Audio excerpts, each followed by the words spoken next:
طالبانو ورونو دلته یوه خبر باندې ځان در سره پوی کیا د هغې خبرې طالبانو مطلب دا ده چې دا بچی چې پیدا کیږي دا د نر له منیو نه پیدا کیږي که د ښځو له منیو نه پیدا کیږي خبر خو پوه سوی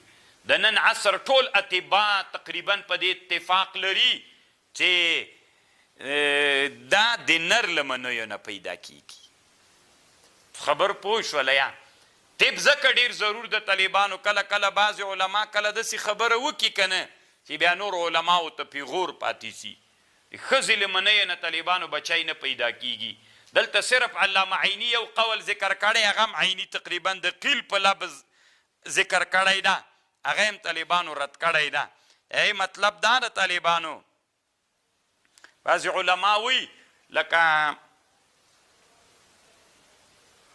لبن الحلیب مستې طالبانو د چا نه جوړیږي چې هغه راواخلي څه ورته وایي نه دا انفحه څه ده پوڅه چې په تروو کې ووهي چې بل دریم چې منځته راځي څه ورته وایي خیدک هو دا طالبانو چې منځته راځي نو دا تنها د اسانه کله چې شدونه مستې جوړیږي تروی به پکې چې بیا جوړیږي که نه داس خو نه جوړیږي نو دا مستې چې منځته راغلي چې دریم شی ده تنها له مستو نه جوړې سوې وایي تنها له شدو نه جوړې سوې که تنها له تروو نه جوړې سوې که د دواړو نه جوړې سوې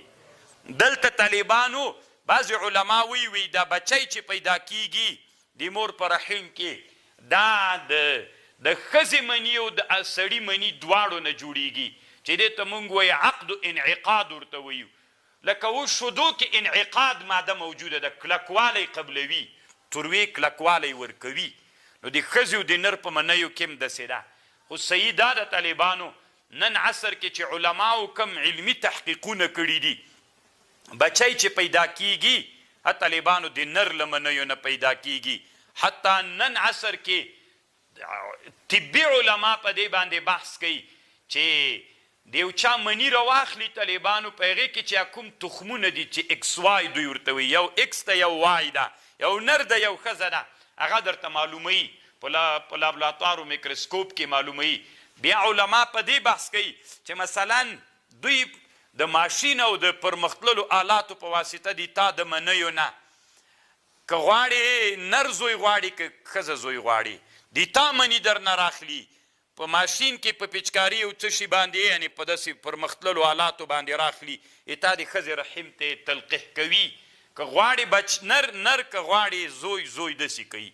نو دا د نن عصر طباو په دې باندې بحث کړی چې مونږ ورته اختیار جنس المولود وایي نر بچی غواړي که زوی بچی غواړي که نه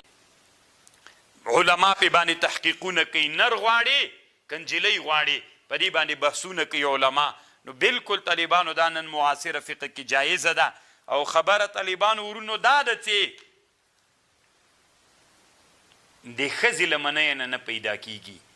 فیه ما فیه اصل کې طالبانو بچی د نر له منیو نه پیدا کیږي